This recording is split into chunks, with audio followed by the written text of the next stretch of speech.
Programa Missão Saúde. Oferecimento: Lojão das Clínicas, Rua Cérvulo Brito, número 275, Cidade Nova. Clínica Cedem, Centro de Diabetes e Endocrinologia, Avenida Najib Mutran, Cidade Nova.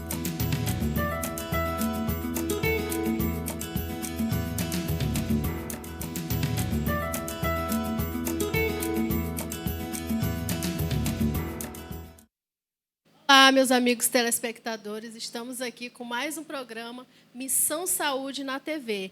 E dando continuidade aí ao Setembro Amarelo, né? Hoje nós estamos com uma convidada super especial, a doutora Emília Santiago, e hoje nós vamos estar tratando sobre prevenção ao suicídio e intervenções terapêuticas. E eu já gostaria de agradecer, né, a doutora Emília por ter aceitado o convite. Eu sei que a agenda dela é bem extensa. E, assim, agradecer mesmo, do fundo do coração, por ela estar aqui conosco, viu, doutora Emília? Muitíssimo obrigada. Fala para a gente um pouquinho da sua história aqui em Marabá, onde a senhora se formou. Se apresente aí para o nosso telespectador. Tá legal. Oi, pessoal. Agradeço o convite, né, a Dharma, ao doutor Marcos, pela oportunidade, né? A gente tem que aproveitar as oportunidades na mídia para falar sobre saúde mental, né? Para a gente diminuir cada vez mais o estigma, né? E, assim, esse é o meu 3º ano aqui em Marabá. Eu sou de Fortaleza, né, Ceará. Me formei lá, fiz minha residência lá, residência em psiquiatria. E aí, por conta da vida pessoal, né, do meu marido, que é militar, a gente está migrando pelo Brasil, né? E aí, estamos há 3 anos aqui em Marabá, e aí, desde que eu cheguei, eu já ingressei no serviço público, na prefeitura de Marabá, né? Logo no primeiro dia que eu cheguei, eu já fui atrás do serviço público, né? E aí, trabalho também em consultório, mas o meu foco hoje principal é prefeitura, CAPS e Hospital Municipal, né? Que é onde eu estou atuando atualmente. Doutora Emília, muitíssimo obrigado por ter aceito o convite e estar conosco.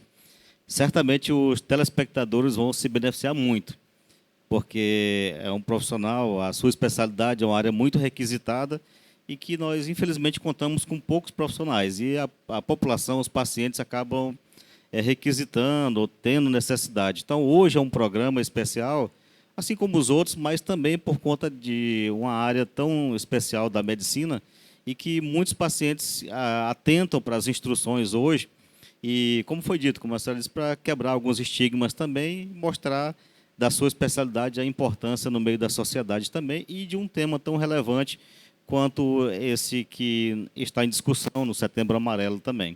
Então, mais uma vez, muito obrigado. Sinta-se à vontade no programa, os telespectadores, eles dão retorno depois para as pautas dos programas, e hoje certamente será um programa que muitos telespectadores estarão atentos e terão muito prazer em assistir o programa e aprenderão muito também. É verdade. Que bom. E o Marcos, assim, ele está super feliz, assim, porque estava falando para ele marcar uma consulta com a doutora Emília. A doutora Emília, ele está precisando aí, viu, de uma consulta. O Jails, que está ali, está todo mundo aqui. Eu acho que a senhora não vai sair hoje daqui, não. Todo mundo precisando, menos eu. Eu sou a mais certinha. Todo especialista que vem aqui, ela quer me arrumar uma consulta. Eu estou preocupado com outras especialidades que podem vir por aí e ela querer me encaminhar. Eu estou até preocupado. Então, mas tudo bem. A psiquiatria está tranquila, né? Gente, vamos começar, né, a fazer algumas perguntas para a doutora Emília e já iniciar, doutora, fazendo a seguinte pergunta. Define para a gente saúde mental. O que é essa saúde mental que a gente tanto fala, né, escuta as pessoas falando, eu estou bem de saúde mental, estou mal da minha saúde mental, mas o que de fato é essa saúde mental? Uhum. Dharmina, a saúde mental ela é um conceito bem amplo, né? Mas, tentando simplificar, o que a gente pode entender por saúde mental? Como sendo uma sensação de bem-estar, de satisfação, de harmonia, uma satisfação em estar vivo, em estar nesse mundo, né? Em se relacionar com os outros. E, além disso, seria também a habilidade do indivíduo em lidar de forma positiva com as adversidades, com os conflitos que todo mundo tem, né? Acho que seria, de uma forma simplificada, saúde mental seria isso. Doutora, e qual é o papel do médico no programa de saúde mental, nessa área de atuação da saúde mental? Qual o papel do médico psiquiatra? O psiquiatra, geralmente, o ideal é que trabalhe em equipe, né? A gente sabe que saúde mental ela é feita de forma multidisciplinar, né? Não é ideal que o psiquiatra trabalhe sozinho, né? Mas pensando nessa visão dentro de uma equipe, o que seria o papel do psiquiatra? Seria identificar, né, diagnosticar os transtornos mentais em si, né? Ver se aquilo realmente é um transtorno ou é só uma situação difícil que a pessoa está passando, né? E para a gente definir transtorno mental, a gente sabe que existem critérios bem definidos, né, pelas associações de psiquiatria, tipo determinando o tempo que a pessoa tem que estar sentindo determinada coisa, quais são os sintomas, né? E aí, diante disso, você direciona para um determinado tipo de transtorno ou não. E também o papel mais importante, posso dizer assim, seria o tratamento, né, principalmente medicamentoso, né, que é exclusivo do profissional psiquiatra, usar os psicofármacos. Doutora, durante os programas a gente tem falado muito a respeito do suicídio, né, esclarecendo algumas dúvidas, algumas questões, né, que, como já foi falado no início, as pessoas tinham um tabu muito grande para estar discutindo o assunto, né? E aí, dentre essas questões, eu gostaria que a senhora falasse um pouquinho dos fatores de risco, né, do suicídio. Como que funciona isso? Quais são esses fatores de risco?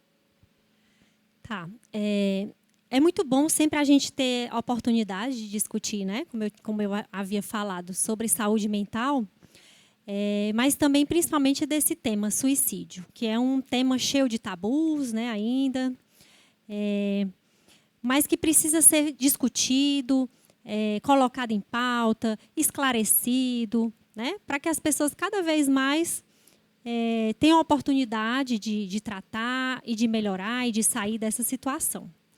E aí eu posso dividir os fatores de risco como de dois grupos, né? Eu gosto de determinar assim, como fatores predisponentes, aqueles que podem predispor, né, como o nome diz, a pessoa a ter o transtorno mental ou a ter a ideação suicida, e os fatores precipitantes, aqueles que são tipo gatilho mesmo, para ocorrer. E aí, quais seriam, né, os exemplos mais clássicos dos predisponentes? A gente sabe que pessoas sozinhas, né, pessoas que vivem em solidão, pessoas viúvas, separadas, divorciadas, né, solteiras, têm uma chance maior, né, são mais predispostas. Pessoas que têm uma história familiar positiva, tanto para transtorno mental como para suicídio, né, tanto pela questão genética como pela própria história de vida. Seria outro fator predisponente.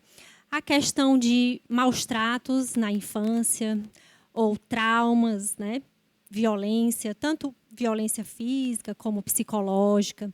Hoje já tem muito estudo que mostra que essas situações, na infância principalmente, elas podem levar a uma formação alterada do cérebro, né? E a pessoa lá na idade adulta vai ter algum transtorno mental e vai ter também, possivelmente, tem a chance maior de ter ideação suicida ou até de tentar suicídio, né? As pessoas que sofrem algum tipo de violência, e hoje a gente sabe que, infelizmente, é muito comum, né? Questão de abuso e, às vezes, questão de negligência, pessoas que passam dificuldades, né? Fome, tudo isso contribui para esse cérebro ficar alterado, né? E, às vezes, a pessoa só vai ter sintoma lá na idade adulta. Quem mais que pode predispor, né? Indivíduos LGBT também. Hoje se sabe, hoje tem muita discussão sobre isso, que nesse grupo, né, talvez por toda a questão da própria aceitação, ou da aceitação dos outros, tudo isso pode contribuir para um adoecimento mental e para a ideação e tentativa de suicídio. Que mais?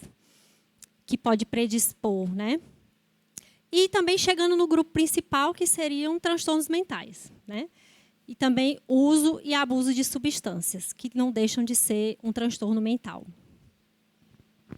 Então, é interessante, doutora, essa discussão, porque assim, quando o telespectador está assistindo, ele começa a fazer ligações a respeito de suicídio e situações, como já foi colocado aqui, muito bem colocado pela senhora, a respeito de o que pode desencadear até culminar com um evento suicídio, né? E quando colocou a questão da infância, eu trabalho no IML, o telespectador já sabe, nós já comentamos, infelizmente é uma grande demanda de casos de crianças que sofreram, passaram por abuso, violência, né? E, infelizmente, a maior parte dos casos se dá dentro do próprio domicílio. E pior do que dentro do próprio domicílio, saber que é uma parentela, alguém próximo que participa disso. E essa ligação com a idade adulta, ou mais adiante, um aumento de assim, a possibilidade de suicídio, é lamentável. Mas a questão que nós queremos esmiuçar um pouco mais é a relação entre o transtorno mental e o suicídio.